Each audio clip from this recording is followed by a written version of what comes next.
Good evening, viewers. We are grateful to God for granting us this day. 18th April is a very significant day in the calendar of the Catholic Church. We are gathered here this evening to have a discussion on that and other issues regarding the Catholic Church in Ghana. I'm happy to have in our midst Charles Gabriel Palmer Buckle, Metropolitan Archbishop of Cape Coast. Anthony Ananpra, a papal knight of St. Gregory the Great. Thank you and welcome once again if you just joined us.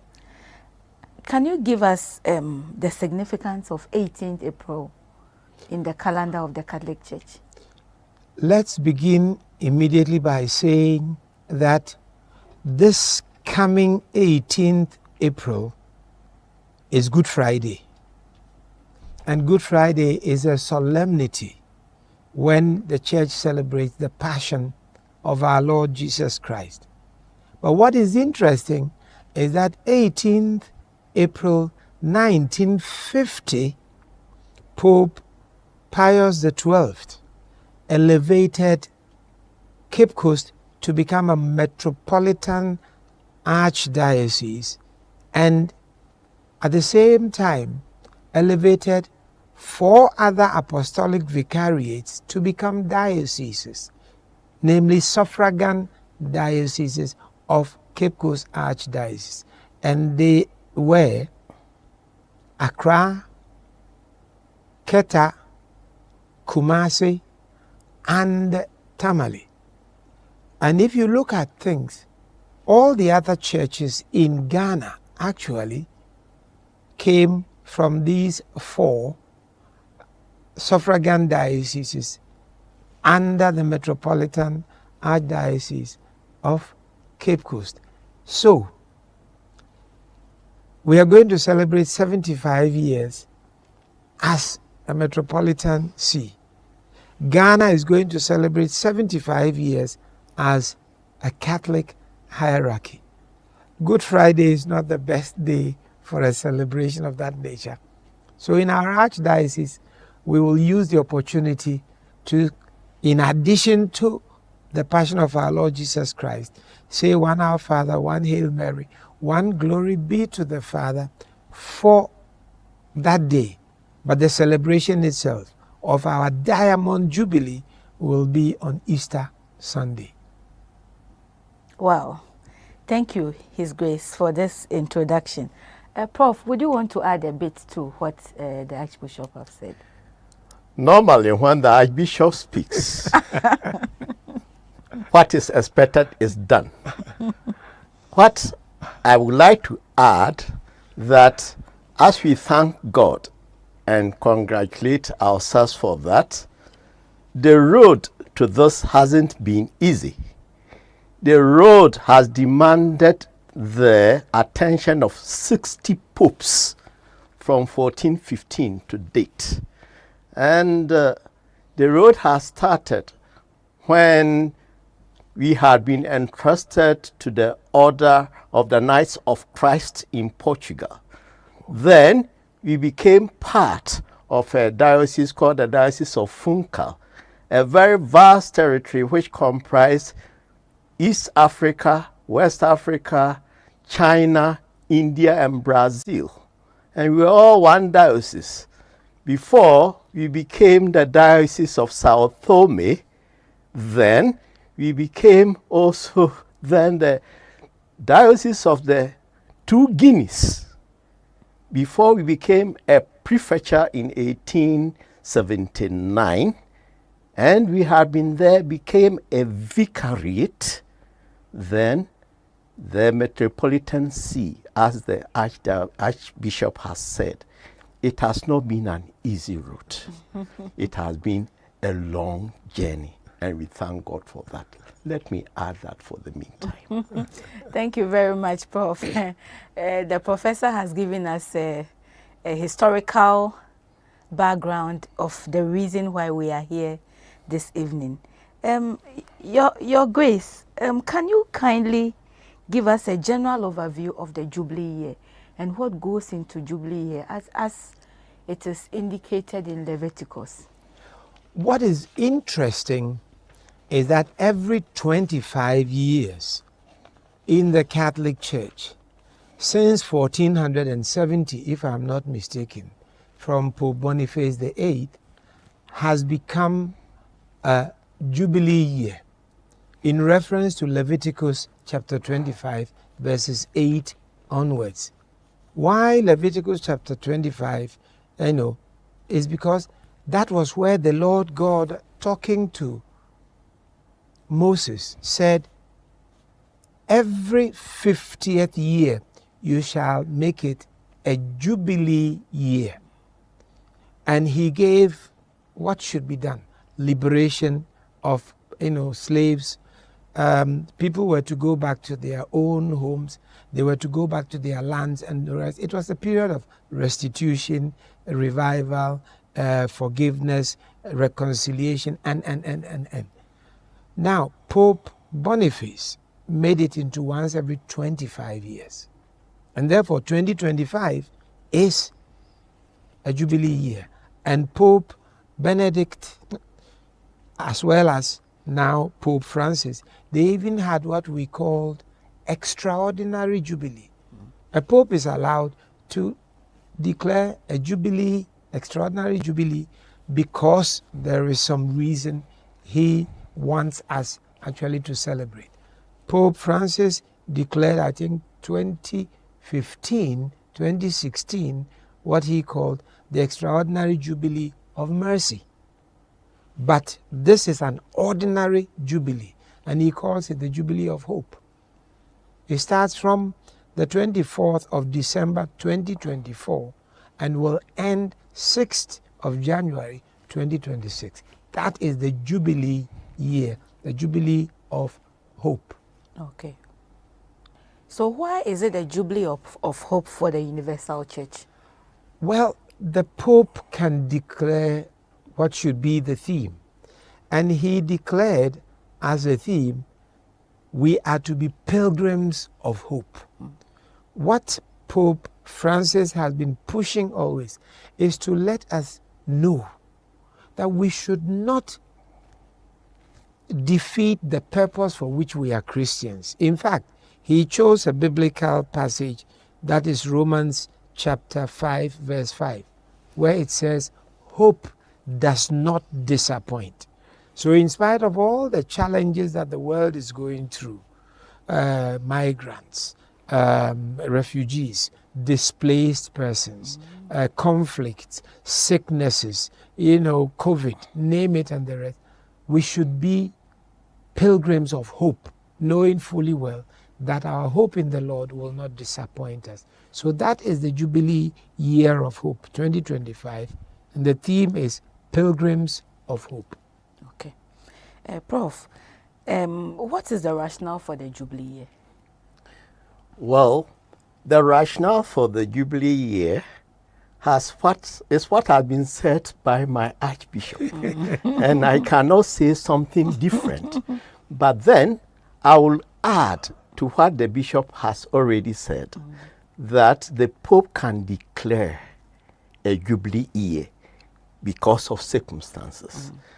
In fact, there have been, before that, what the Archbishop said, 2 extraordinary Jubilee years.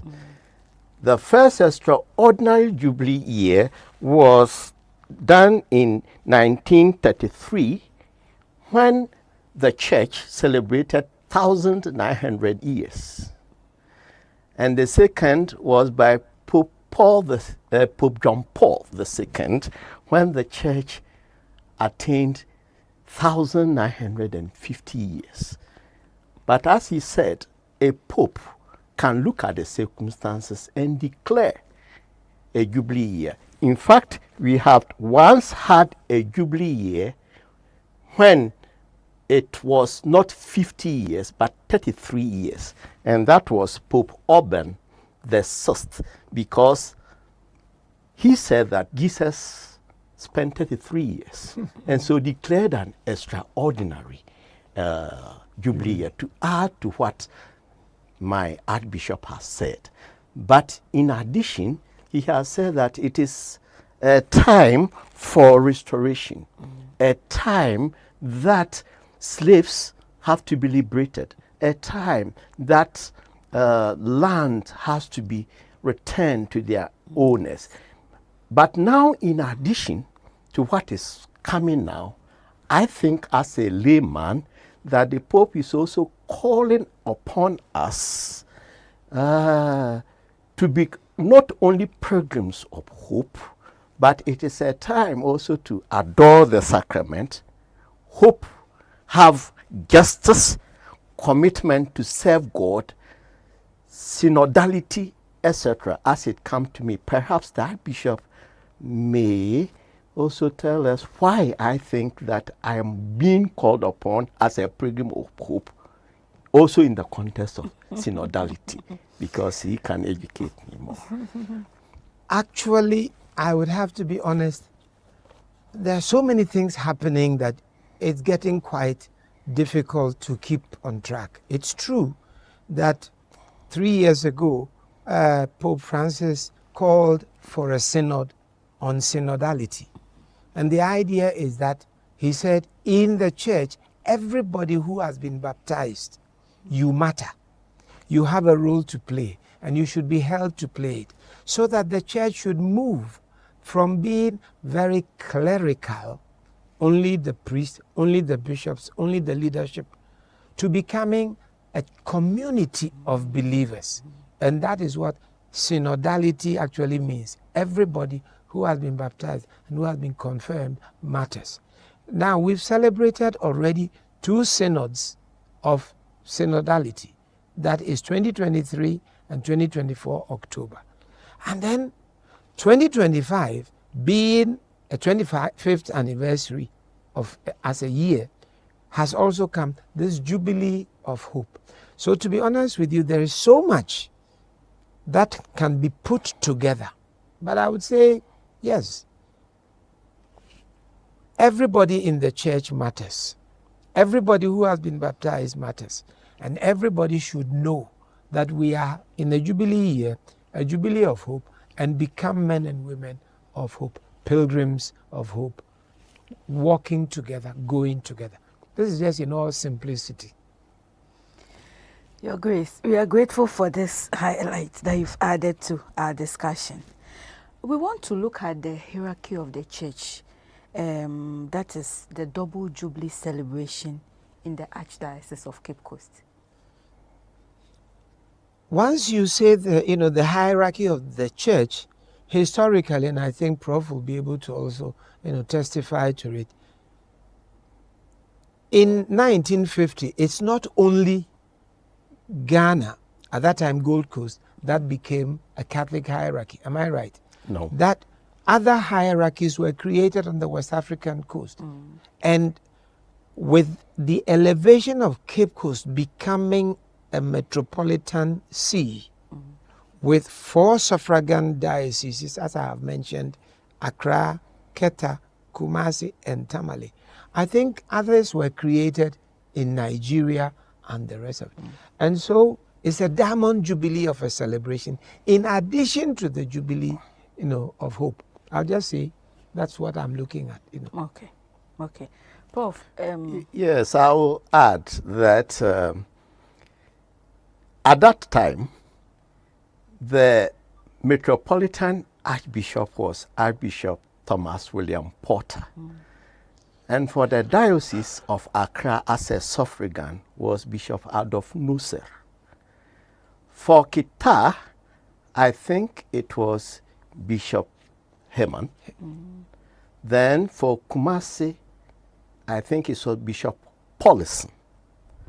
And for Tamale, which I started with Oscar Morin, I think that one was Holland at that time. I'm not too sure of Tamale. Okay. But for these three, these were the bishops. And William Porter was the metropolitan of these suffragans. Permit me to immediately add the fact that Paulison was Kumasi. Yes. Gerald Holland yes. was rather Kita. Kita, yeah. And Bertrand, Joseph Bertrand, was Bishop of Tamale. Exactly. So, Oscar Morin, as you said, was actually initially in Navrongo, and then we know. Yeah. So this is just historical, precision more or less. Thank you for the correction.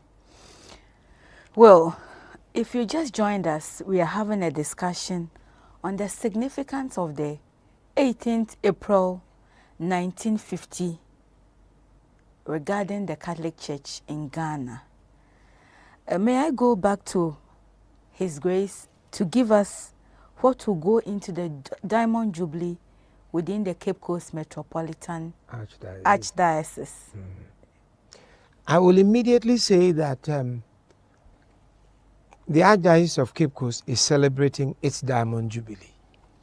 But it is almost coterminous, or rather should also involve the celebration of Accra as a diocese, a Diamond Jubilee. Keta, which has now become Keta, Akachi, Ho, and Jasikan, also as a diocese. Then Kumasi as a diocese, and if I may say that Kumasi has given birth to Obuase, Konongo Mampong, Goso, Sunyani, Techiman dioceses, so they would also have to celebrate.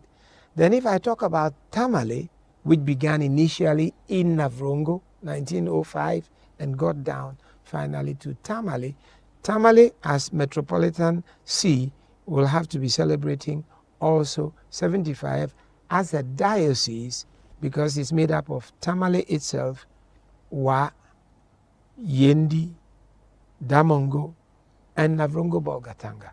So it's going to be a celebration, and it is a celebration not only for Cape Coast as Metropolitan Archdiocese, but for all the other dioceses. Their mothers became dioceses, we may say.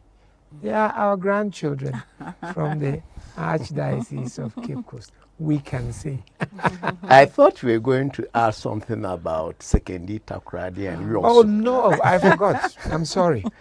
I forgot. Because definitely the Cape Coast province is made up also of Sekendi, Takoradi as a diocese, and we also diocese. Thank you for the reminder. Prof, is there anything else you want to add to the Diamond Jubilee? To the Diamond Jubilee. The word diamond connotes an element which is precious, very hard, unflinching, and looking forward that it increases its value. So when we are being told that we have a Diamond Jubilee, then my expectation as a layman is that we have been hardened to become so precious that we should look forward for the years to come, what we can do to consolidate our gains. Let me say that for the meantime. Prof, is there any role that lay people in the church are expected to play in relation to the Diamond Jubilee celebration? The role of the lay has been very, very, very important since the inception of the church, because the lay are to be evangelizers. And so you see that we have recently had a very popular theme, baptized and sent, let your light shine. And so the Metropolitan Archbishop had just said that the synodality conference, synod of synodality, is advocating that every baptized person has got a role to play in the church. There have been encyclicals by previous Pope Paul, Pope John Paul, etc., about, I think it's Nuntiade Evangelii and all that, how the lay are to participate in the advancement of the church Christologically. And so it is out of the lay the priests are anointed.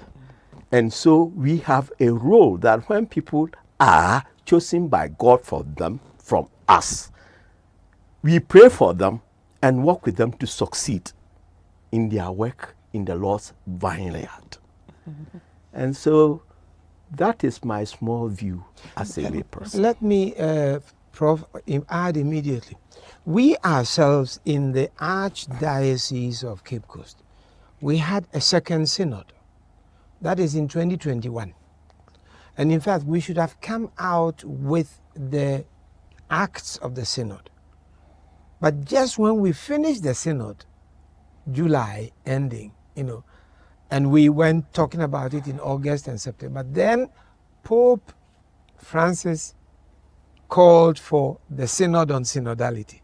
So we couldn't actually start the implementation of ours, but to wait and get on board with the entire universal church.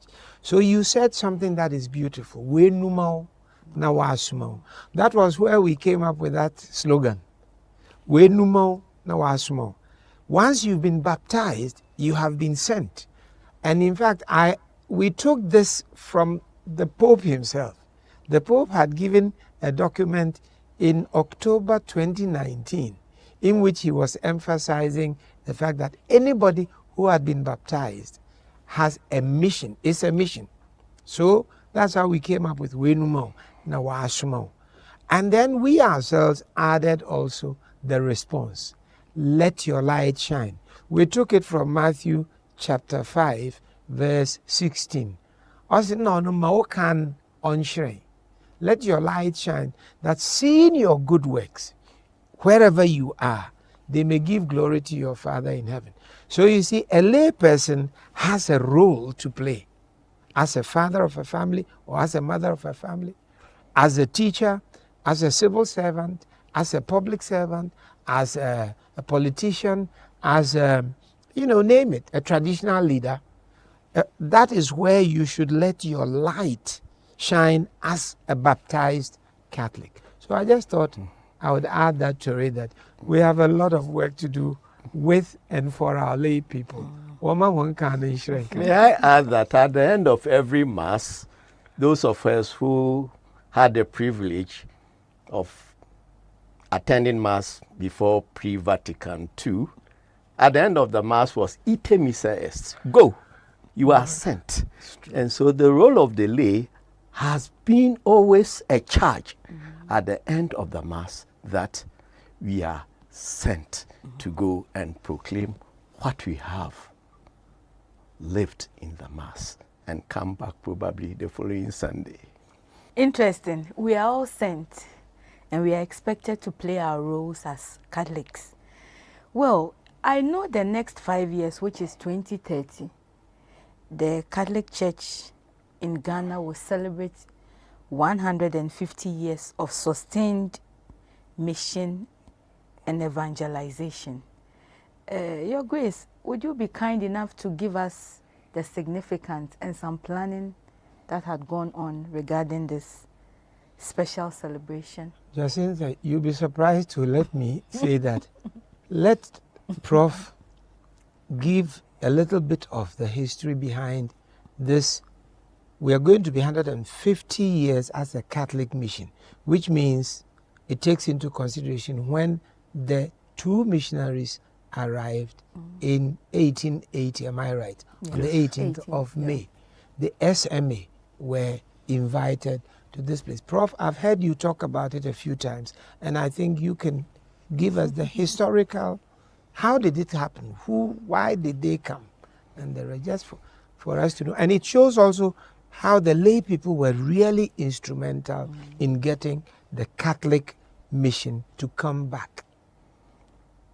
Your Grace, I have already said that this road has engaged the attention of 60 bishops. You have been under many orders, Order of Christ. You have been under the Dominican order before. We have been under the Augustinian fathers before. But then, you see, well, the Portuguese celebrated the first Mass in Elmina on the 20th of January 1482. That was on the feast of Saint Sebastian and Fabian. Catholicism was introduced into Ghana. However, the Dutch defeated the Portuguese in 1637, and the Dutch were no Catholics. They were of the Dutch Reformed Church or Calvinists. And so Catholicism went into dormancy until two gentlemen became interested and drew the attention that Gold Coast needed evangelization. Those were Pierre Bonnard. Pierre Bonnard had been an Ashanti captive during the Peki War. And having left Kumasi, he went to Sierra Leone, where there were the Holy Ghost fathers. You know, Ghana, Gambia, Nigeria, and Sierra Leone, we were one country. And so we were under the jurisdiction of the Holy Ghost fathers. And they had their headquarters in Sierra Leone. So he went to tell them that actually Gold Coast hasn't got any Catholics, no lay, no priests. And so there's the need for that. And even proposed that evangelization started from Salaga or Kumasi, where he was as a captive. Then Sir James Marshall had written to England in a newspaper called The Tablet about the same issue. And so this will catch the attention of Per Planck, who was then the head of the Society of African Missions. The founder was Briselac, Meshua Briselac. He had died in Sierra Leone.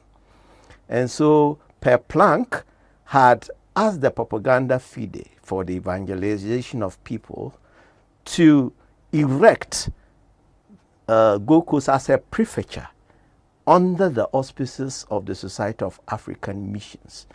And so this plea was given attention in 1879 when the Pope made this place a prefecture. And so Per Planck had to send missionaries.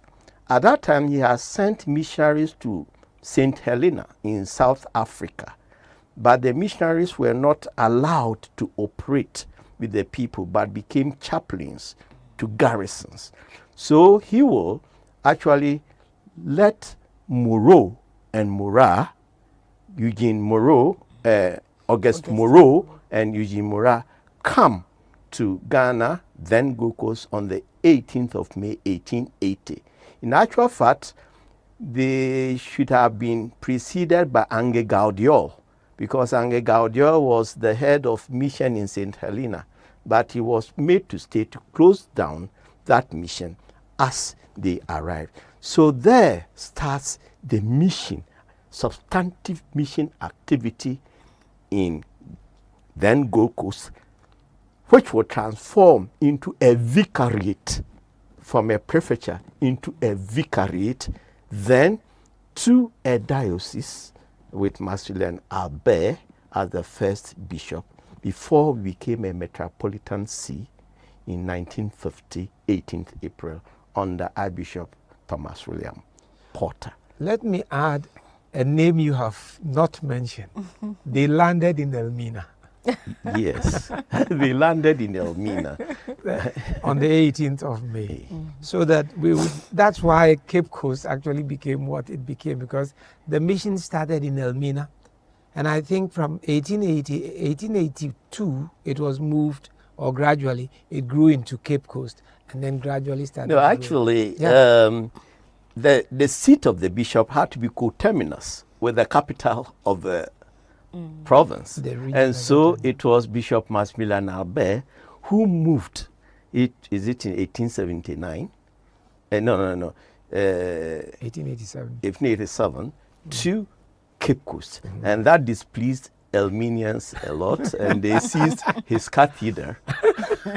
But then it was, canon. It's part of history. Yeah, yes. canon, and so it was brought to Cape Coast, 1897.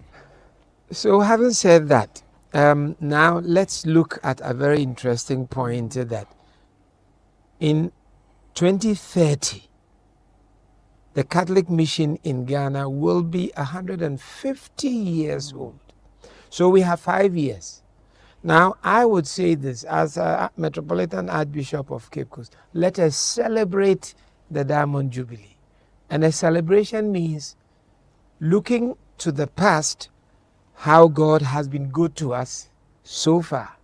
The missionaries who came, what they did, the evangelization mission, as we have been told, was more or less three-pronged. We always do that. One, we call proclamation of the Word of God. Two, we talk about catechesis or formation in faith. And three, we talk about diaconia, or what you may call service in witness of our faith. So that's how it began, the three things that began. And we are now grateful to God for how many churches have grown out of that mission. We cannot count them. But at least in the Archdiocese of Cape Coast, we can say that we have as many as 72 parishes and rectories where priests are resident, and we have over 500 outstations where we have little churches, we have various communities of groups and everything. And that is already a mission for which we have to be grateful. The second one is about what we call formation or catechesis.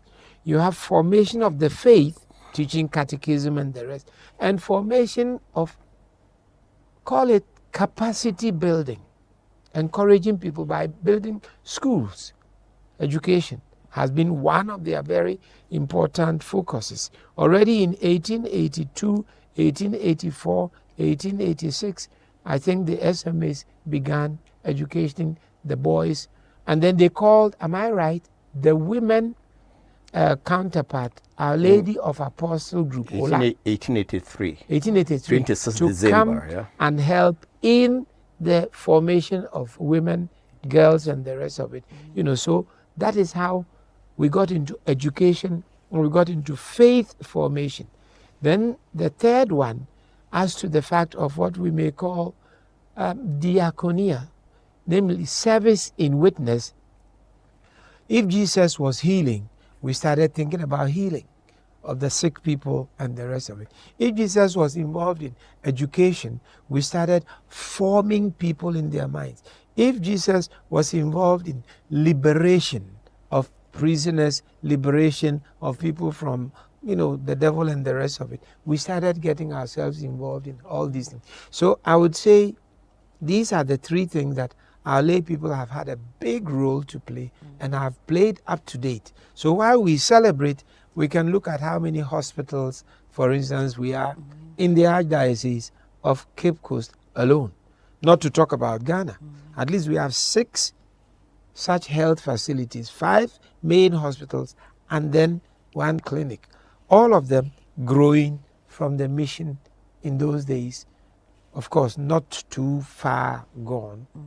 Then we also have a lot of social services that I can talk of.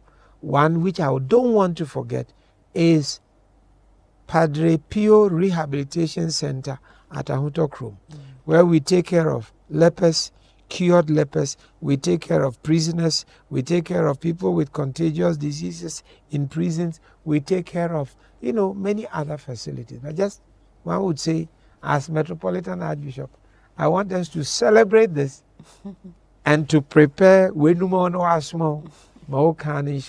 for the future, the next 5 years, what do we want to do? We want to thank God for our heritage, what we have received. I cannot enumerate them all here. And we want to equip people, give them capacity building for them to continue what is there for the next 5 years. This is more or less the idea of a metropolitan archbishop, together with my priest, my religious, and the lay leadership of the Archdiocese of Cape Coast. Prof, I think Archbishop has spoken much about education, maybe more of health rather, if you want to look at education and some developmental projects that had gone on. Well, Catholic education started in Elmina, and the idea was that the people or pupils must be trained holistically, not only in books, but as part of it, a formation. And so it was started by Father Moreau with 5 pupils in Louis' house in Elmina. Then it grew to about 100 people and left it under the care of Father Henneberry when he went to Lagos. Although when he came back, some pupils had left. But then girl child education was also very paramount. So on the 26th of December, he invited the Ola sisters, Sister Ignace Howard and Putamia Moose, who started the girl child education. There was the formal and informal in the classrooms. But then there were all the elderly people who were going into marriage. And so they were giving informal education about how to marry, how to do food, culinary arts, how to dress, how to keep the home in order. And even it extended to the education of liberated girl slaves in Elmina. So the education would move from just elementary school to vocational school. So St. Mary's will be started in Cape Coast, and that one will result in Archbishop Porter Girls Polytechnic. The education also look forward to producing personnel who have multiplier effects, and so teachers of teachers. So Ola, or Our Lady of Apostles Training College, will come in. In 1935, Bishop Haugier had started Emisano. No, he started earlier, but it was rather Archbishop Porter who will then split Emisano, which had a secondary school, a seminary, and a teacher training college. And so the teacher training college and the secondary school will be brought by Archbishop Porter to start St. Augustine's. And then St. Augustine's will be split, and I think that the training college went to Bogoso as St. Joseph. And so you see that priestly formation also started. And Haugier had also started formation of catechists, but that didn't work much. But he started a brotherhood, brothers of St. Joseph. The Ola sisters also started that, they started with the formation of Sister Benigna Consolata, Agnes Archer, and the daughter of Athanasius Odogli. In fact, Athanasius Odogli was the first priest, but he was quite elderly before, yes, and he had a daughter before he entered into the priesthood, and Helena Archer. So they started also forming. Archbishop Eminsa will start with the congregation of Infant Jesus, Society of Infant please, Jesus. help me. Society of Infant Jesus. Yes, you are right. Yeah, continue for me. It's interesting to see how, in order to provide personnel for some of the evangelization mission, as you are saying, it's not only education, it's not only catechesis or catechist, it's also seminary training, it's also teacher, and it also gave brothers for religious life and sisters also for religious life. So you are definitely right that with time, we looked at the challenges and we tried to create the needed personnel, with missionary zeal, to be able to fulfill that. Your Grace, I thought that you will also hit on the socio-economic things that you do. You provide wells, portable waters, distance education like Cafdil, etc. Now, these complement, when you make boreholes, etc., they complement our health aspects. And I thought that the first Catholic Bishop Conference had only 3 bishops: Bishop Porter, Bishop Paulison, and Bishop Herman. I think so. The third one had Oscar Morin. And I think that the Catholic Bishop Conference become observers to what is happening in the country and suggest how we can all contribute to building our nation. Permit me to add immediately, going back to the fact that the evangelization was, Jesus himself said it, you are the salt of the earth. You are the light of the world. And we are sent out, baptized and sent to become salt and light. And therefore, as you are saying, salt, to be effective, must be inside the food. So you see, a lot of our people who are trained to be teachers, who are trained to be, as you say, married people, how they, to be catechists, how to, be, nurses and the rest. They were to effect evangelization by living it in society. So we have always been very conscious of the fact that the church must evangelize the society it is in as salt, and must give taste over there, must give energy over there, must also stop things from going rotten over there. But the church does that surreptitiously, it's not noticed. When you talk about light of the world, just take a candle. A candle gives light, puts to flight darkness. A candle also gives warmth, love. But a candle burns itself, sacrifice. So I'd like to come back and say that, yes, the Catholic Bishops' Conference have always played a very important role by being truly salt, unobtrusively participating in the socio, economic, and political development of the country. Give us some background information regarding the role of the Catholic Church in nation building. Let me begin immediately by saying that I can most probably talk about the 3-pronged, call it missionary work we started with. Evangelization involves proclamation, and therefore building churches, proclaiming the word of God around the place, trying to form consciences. That's a very important component of Christianizing or making people become Christians. Number 2, I talked about formation or catechesis, forming people in the faith so that they may grow more matured in the faith.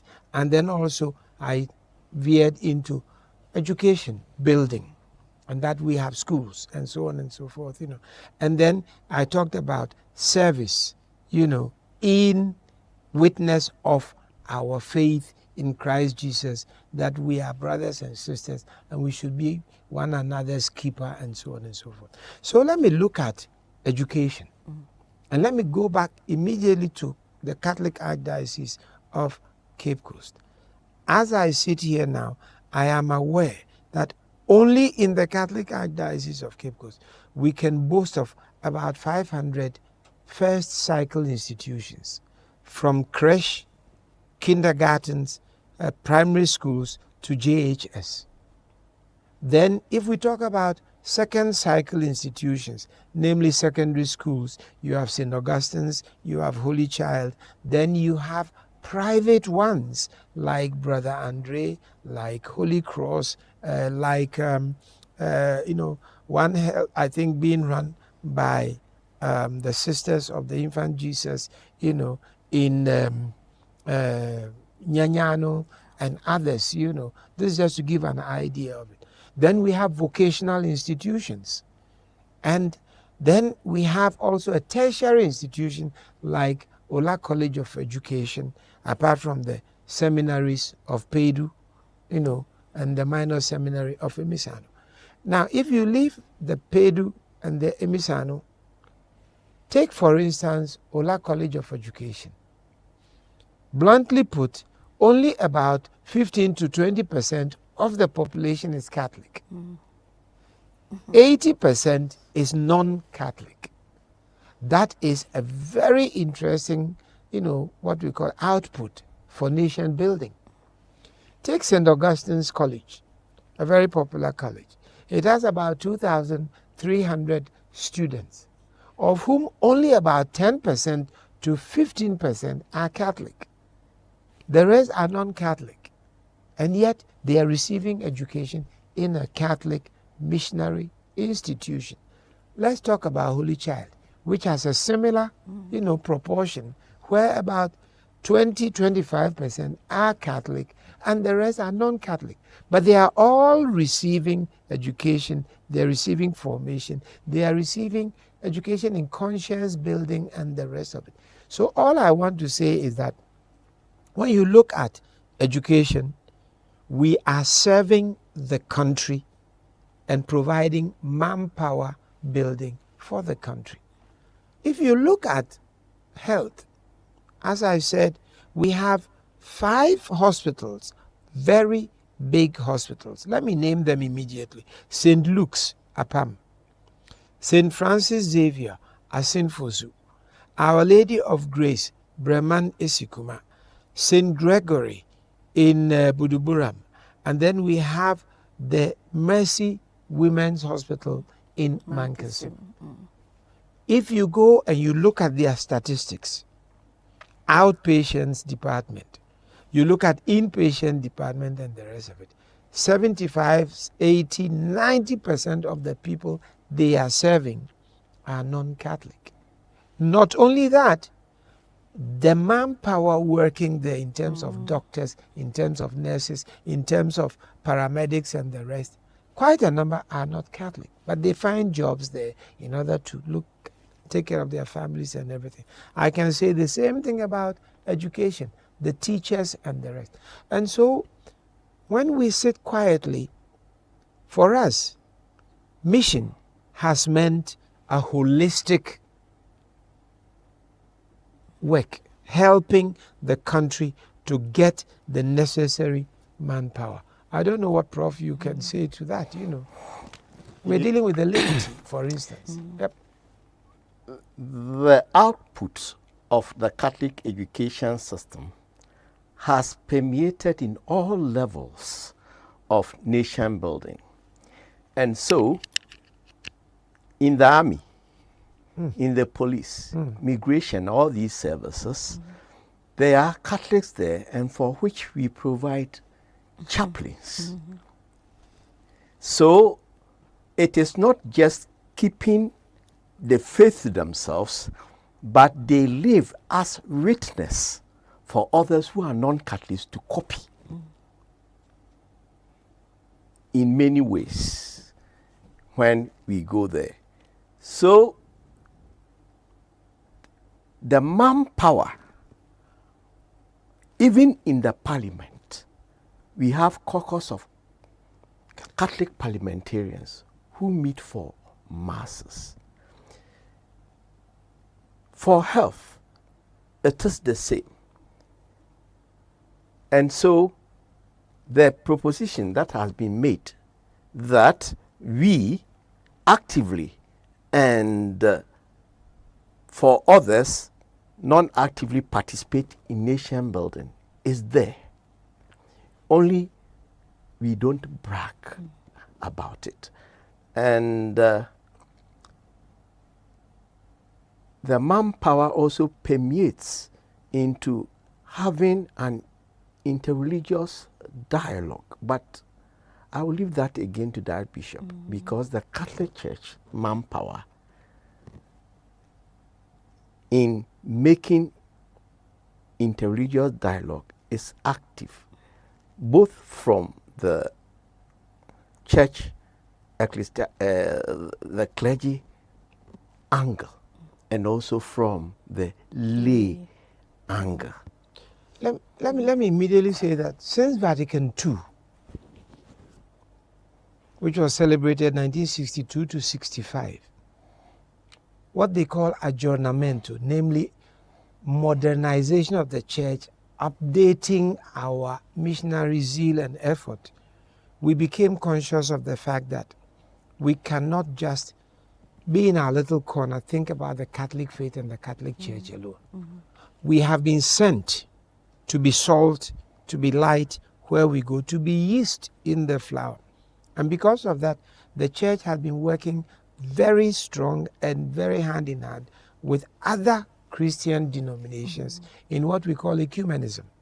We have a lot of ecumenical dialogue with the Christian Council, with the Ghana Pentecostal Council. We have it with the what we call independent churches and the rest of it. We have dialogue, yearly dialogue with them. We also have interreligious dimension, particularly with Islam.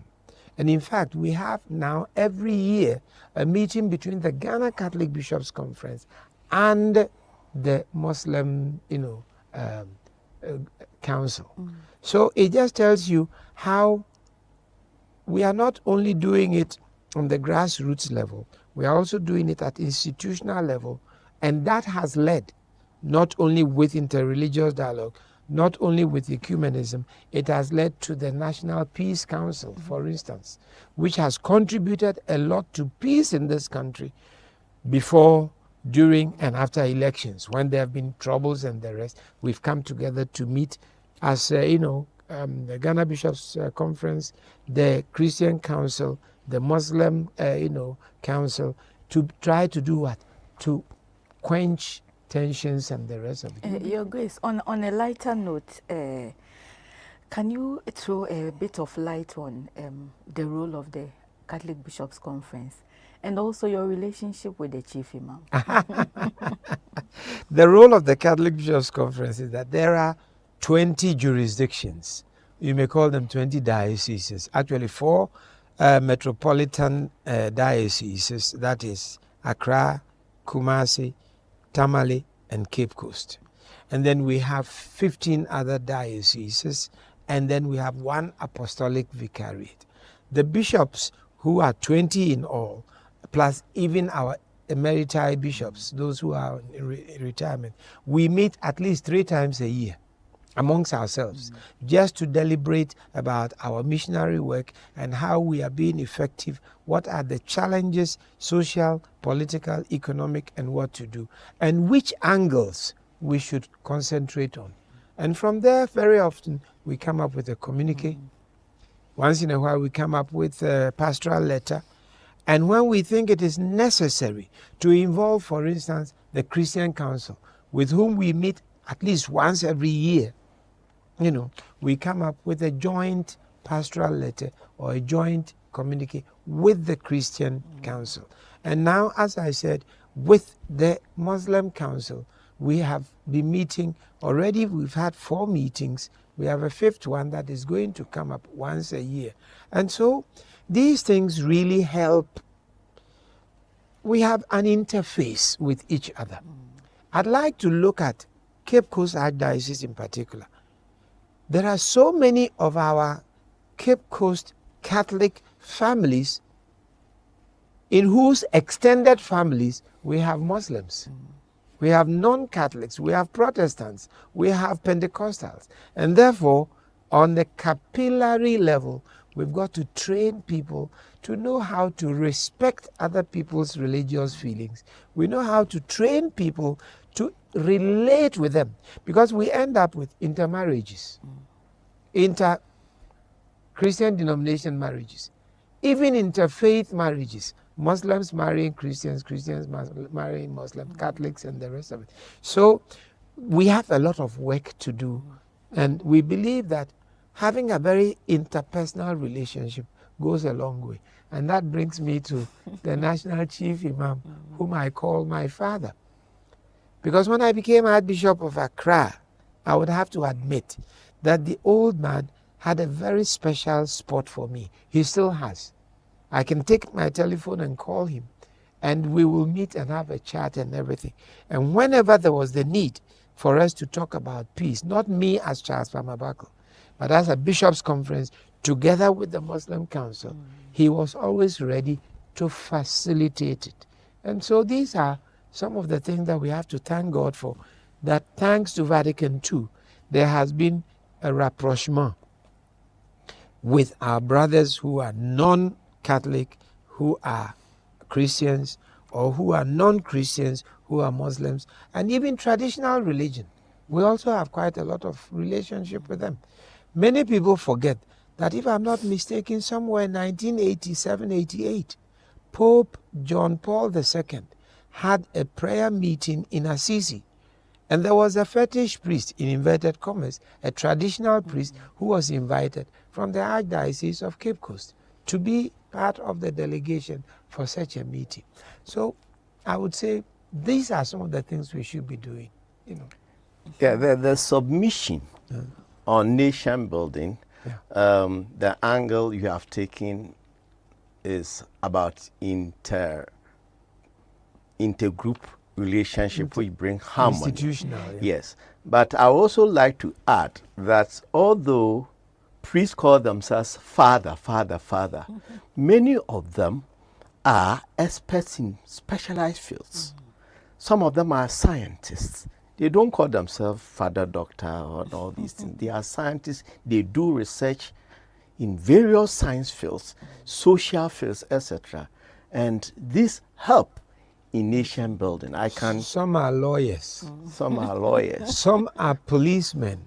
Yes. Some are soldiers. Priests who are. Yes. And they are there. And they are there. With them. Yes. And so that is part. Then you see that the Pope's first encyclical about the environment. Laudato Si. Laudato Si. And you see the church is in our Greek. Yes, so it's part of nation building. And we protect the environment, and there were tree planting and the rest. Perhaps I must... Permit me to say that we had Arbor Day already in the 60s. Arbor Day. That means tree planting, seed forestation, and the rest of it. Even before government took up, this thing and the rest of it. And I would like to say we have to emphasize it, thanks to the Pope's Laudato Si, where he makes it clear that we belong to the earth as a gift that God has given to us, but it is not ours to destroy it. We should take good care of it. So I will add also this, the ambassadorial role of the church. Diplomacy. Diplomacy, you may not, the priests don't talk about it, but I have had the opportunity to be in Rome elsewhere. You will see what ambassadorial role that Cardinal Texan plays. As we talked about where we have come so far, we have not mentioned that we have had a cardinal. Very significant. Very significant. And Cardinal Texan does a lot for Ghana very quietly.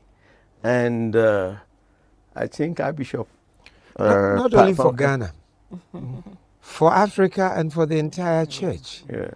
He's held so far 3 very important positions. Initially, he began with the Pontifical Council for Justice and Peace. Then he was moved into the Integral Human Development. And then he has been moved into the Pontifical Academy of Sciences. And all these things play a universal role. So Cape Coast, we've got to be proud of the fact that we have our man there who is really helping with the universal framework of peace, universal empowerment of humanity and, working for peace and the rest of it. We've got to thank God for it. Yes, and probably also thank God for you, because you went to Rome and talked about the Ubuntu philosophy when you were talking about synodality. And it caught the attention. And you see, it means for us an international respect and a listening ear. So that is diplomacy for us. And it has started very long ago. In the museum that we have in Elmina, we have letters written by Bishop Porter to Kwame Nkrumah every year, sending him Christmas card, sending Nkrumah a Bible, all diplomacy that the church-state relationship goes. And you see, this Diamond Jubilee starts on the 18th April 1950. You know, 1948, there was the Christian book shooting. And that was the beginning of our struggle for independence. Perhaps Archbishop is older than me. Maybe he may continue from there with the church's role. Because after that, Archbishop Emisa was given to Ghana. What will we say? Definitely, as you say, 1950, the hierarchy was created. 1951, we must not overlook that Kwame Nkrumah was made the leader of government business. Let me put it straight. Kwame Nkrumah was a product of the Catholic Church.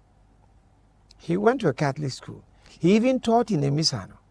Kwame Nkrumah was a Catholic until he went to America. He wanted to be a Jesuit. And then he suffered, unfortunately, the discrimination over there.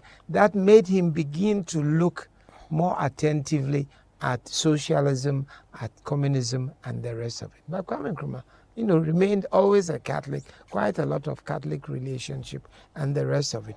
Now, as we were saying it, he, with his men, Kojo Botio, Kofi Bakon, and the rest, they were all Catholics, and these are some of the leadership of our country and the rest of it. So we have to be proud of that.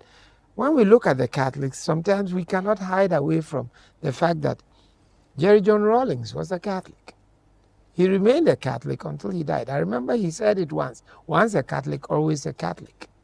And I've always had a very good relationship with Jerry John Rawlings as a Catholic. And when he died, well, some of you are privy to the fact that I preached at his burial, and then, Bishop Kumoji was the one who buried him and the rest of it. Then we have to admit Kufuor is a Catholic, So the Catholic Church has produced also manpower, not only for international universal leadership, but also for our country's leadership. These are issues we have to admit and take them. And I would have to say immediately that because of that, they've always kept an open door to the bishops. We see the presidents anytime we want to. Catholic and non-Catholic presidents, we have always had an open ear with them anytime we want to. And it's not everything you go and talk behind closed doors that you flip and flap in the public domain. No.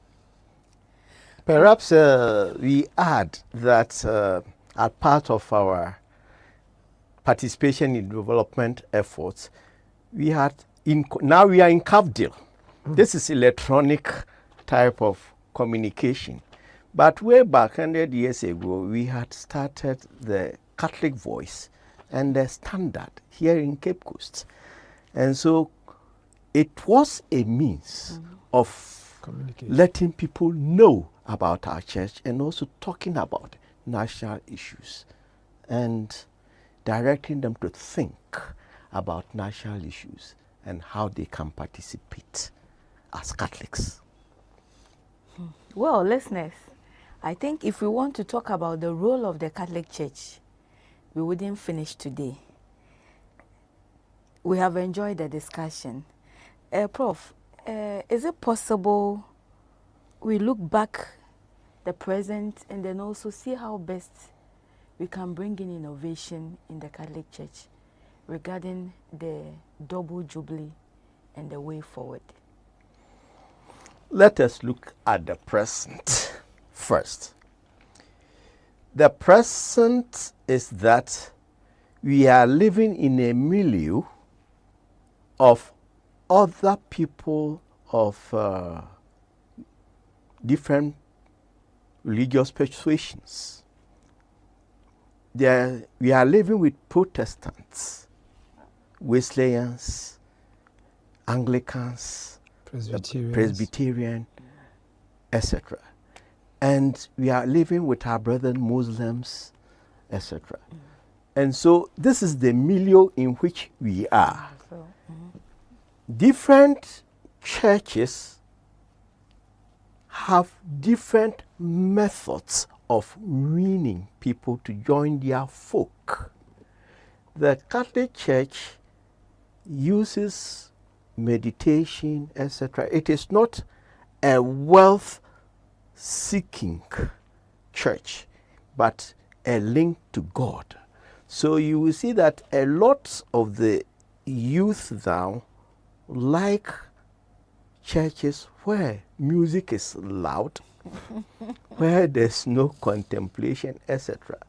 And unfortunately, things like football, etc., by the youth take place on Sunday mornings, keep fit, etc. So it takes people's attention from coming to church. There are programs on television and radio, religious programs. So we are living in a milieu that the Catholic Church has to fashion how to live peacefully and in coexistence, and at the same time advancing the values of the Catholic Church. And this is where the future lies for us. When money does not come into people's hands, they often try to sweep under the carpet what the Catholic Church does.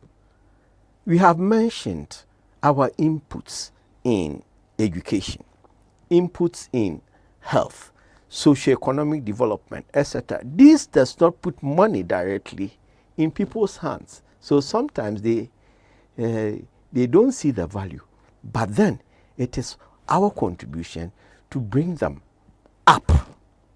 And so we have a challenge.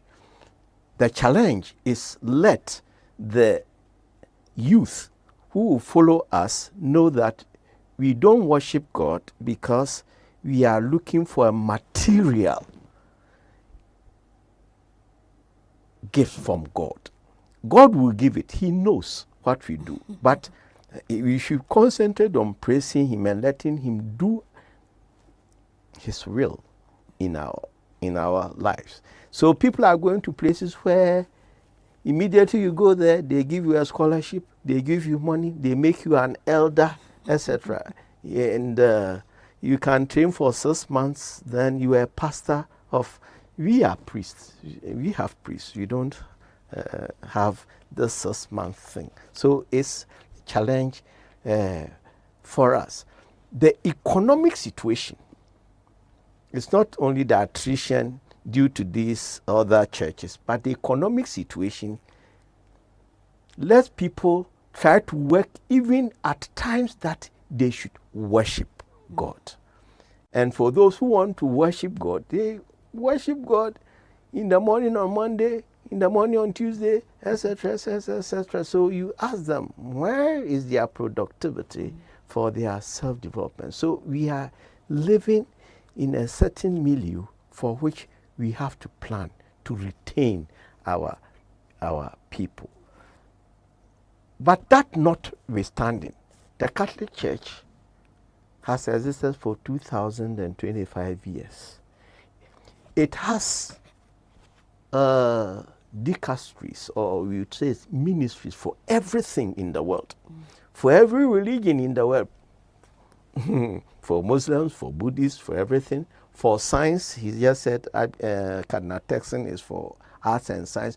We have priests who are trained for every discipline in the world.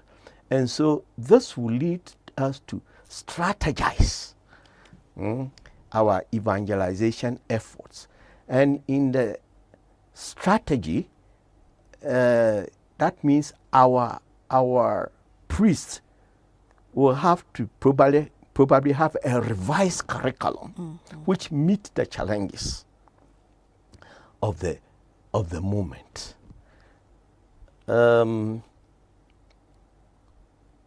We may have more priests, but then we may also have more people leaving the church for various reasons, not because we don't have good priests, but the distractions are there. But I think that these things are being thought of so that there's no attrition that much. We retain people, and then we groom their spirituality in the circumstances that we find ourselves. The future is not stuck because of this. The Catholic Church will always stand strong. We will find ways of retaining our membership and even increasing them. Your Grace, same issue. How do we celebrate our past, the present, and then we look at the future with a renewed mind to meet the needs of the current situation? I would have to say that when you talk about celebration, it's good to look at the heritage, and we have looked at our heritage. And we must maintain the heritage. We must diversify the heritage. Our health facilities must become some of the best. And in fact, as I talk now, some of our hospitals are among the best in the central region. Our educational facilities must become some of the best, some of the most modern, and the rest of it. And we are doing whatever we can. Our services and the rest of it, we are using them. And in this day and age of the digital world, whether we like it or not, we are really involved. So looking at our heritage now in our celebration, we can say, yes, let us now maximize our output. Let us optimize what we can do by even getting into the scientific digital world and the rest of it. We are already there. In communications, we are there. You have Cafdil, we have Meriba TV, we have many other TV stations and the rest of it. We have online TV and everything, where Catholic faith is also being, call it this way, discussed, propagated, and the rest of it. Yes. As Prof said, we live in the world. We cannot live outside the world. In fact, a good friend of mine says, if you live by the seaside, you cannot build a wall around the sea. Teach your children how to swim. If you live by the seaside, don't build a wall around the sea. It will be a waste of time. Teach your children how to swim. And so I like to believe that as part of our evangelization, as part of our holistic formation of our youth, we must also teach them to be in the world, but not of the world. And that is what I think Prof was saying. We are doing that. We do have, in fact, it's now becoming a very long journey to become a priest. Some time ago, post-secondary school, in 5-6 years, you were ordained a priest because you did 2 years philosophy, 3 years theology, 1 year pastoral work, and then you were, boom, ordained a priest. That is what I went through. Today, when you finish senior high school, you have to do 1 year what we call propedeuticum, where you come and learn Latin, you learn liturgy, you learn local language, you better your maths, you better your English, and you also learn Latin. I think I've mentioned it. For 1 year. Then you go into Soutuum, St. Paul's, philosophy seminary, where you do 3 years of philosophy plus 1 year spirituality. So that's 4 years. Then when you finish, after you have acquired a BA in, spirituality, a BA in religious, social and religious studies. You go into Sotuom, where you do, Pedu, where you do 4 years theology, in order to get another degree in theology, and then 1 more year of pastoral work. So by the time you finish, you are fit for 2 doctorate degrees. Let's be honest about it. But it is all because we want our priests to be really on top of the job for today. But as you say, the challenges are good, and they are many, and we are never adequately prepared for everything. So we come back to how to give to the lay people what they can do, and they can do better. And that is where synodality comes in, and namely appreciating the capacity of the lay people and building them up for them to be able to run the business. For instance, into accounting, professionalism, into psychology, into as you said, medicine, into security services and the rest of it. We have lay people who are competent, and we should be able to equip them and use them.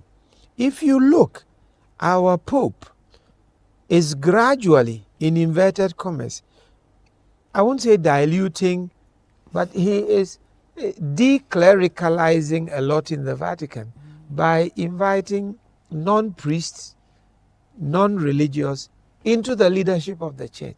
That is what synodality is about. And that is where the lay people must be made to know you have a competence that God has given you, and he calls you to use your competence in his service.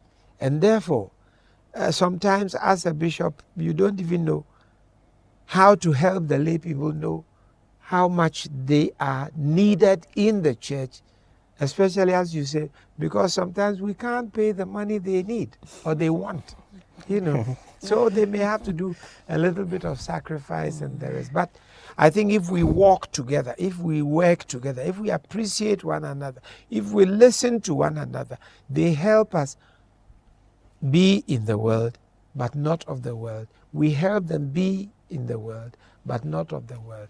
And together, I think we are carrying on the mission of our Lord Jesus Christ as good as can be done.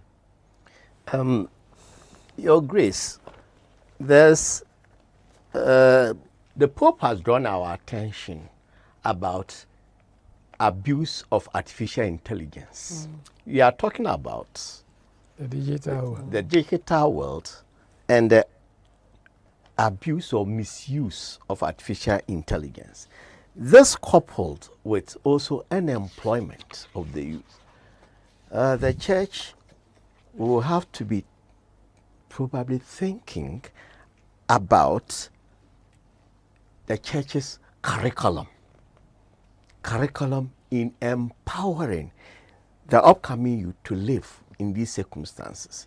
If our education system has been grammar-based, maybe now the church may think of vocational-based with entrepreneurial skills to meet the challenges of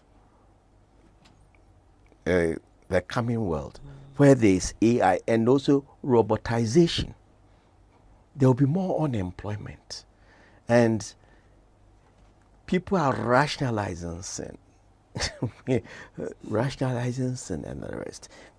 I wouldn't say it is easy for the church, but we live in the church, and for the future, I think our priests, the church has trained people enough to do their best to meet the challenges which are coming. Yes, permit please. me to add, that is where Cardinal Turkson is in the Universal Church's office, the Pontifical Academy of Arts and Sciences. And I would say, as you are saying, he has talked about that. One, helping us as church to know that these are instruments that God has given to the church, to man, for man to use to better his or her existence, his or her circumstances, without necessarily defeating the mission that God has given us. being consciences of society. So when you mentioned that, immediately I got it sparked off something. We can actually involve Cardinal Turkson to share with us some of his experiences about AI, about robotization, about how the world economic order is going, and what the church in Ghana, in Cape Coast, we should do. So that is something I'll take up after our Diamond Jubilee celebration. Well, Your Grace, I think we have had an interesting discussion this evening.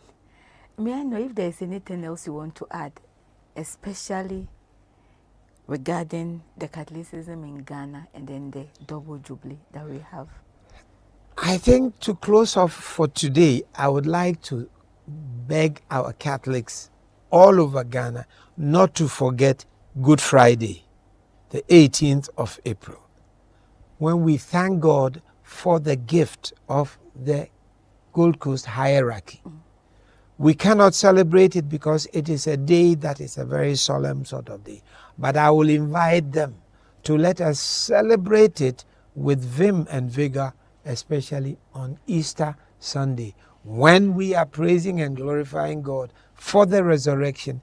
Let us really take up our pilgrimage of hope, bringing about the Jubilee of hope to the people of God. I'll look at it from that point of view. Your Grace, when the Catholic Church in Ghana, starting from Mora, was 25 years old, the Jubilee monument was in Elmina. It was like a grave with a cross with inscription. And the second Jubilee was the Jubilee School. So, what do we do with this Diamond Jubilee? What should be the mark that this was a Jubilee monument, Diamond Jubilee monument, for which we as lay may have to contribute for its realization? I'm not the person to ask you a question, but I'm just thinking aloud. Prof, I must be honest with you, it's something that you have brought to my mind immediately. We have to admit that it has a national perspective that could be lost in on us in the Archdiocese of Cape Coast. It is not only a Diamond Jubilee for us in the Archdiocese of Cape Coast. I have invited my brother bishops, to help us and to come and join us for the climax, which will be on the 24th and the 25th of October. There is the Double Jubilee Committee that is working. So what you have said, I think will be a very good idea for our Double Jubilee Committee to think of. What monument do we want to leave to be able to say, here we celebrated the Diamond Jubilee of our becoming a Catholic hierarchy. Thank you again for the idea. As I sit here now, I'm waiting for I'll throw it to the Double Jubilee Committee to come up with some idea, because you see, where you, the lay people, come in, you have a great gift of, call it this way, arousing in us something that you can do. And if you can do it, why don't we allow you to do it? We'd see what monument to put in place. But it means we have to involve also the government, most probably. Not even most probably. In reality, we have to. So we have to now start looking at the possibility of going to see the President of the Republic, the regional minister, and telling them about this Diamond Jubilee celebration. Yep. We want to end our discussion today. I must say we are very grateful to Thank you very much. His Grace Archbishop Amabakel, and then Sir Knight Prof. Anthony Ananpra. Thank you so much for the time. Thank you, listeners and viewers, for this opportunity. Good night.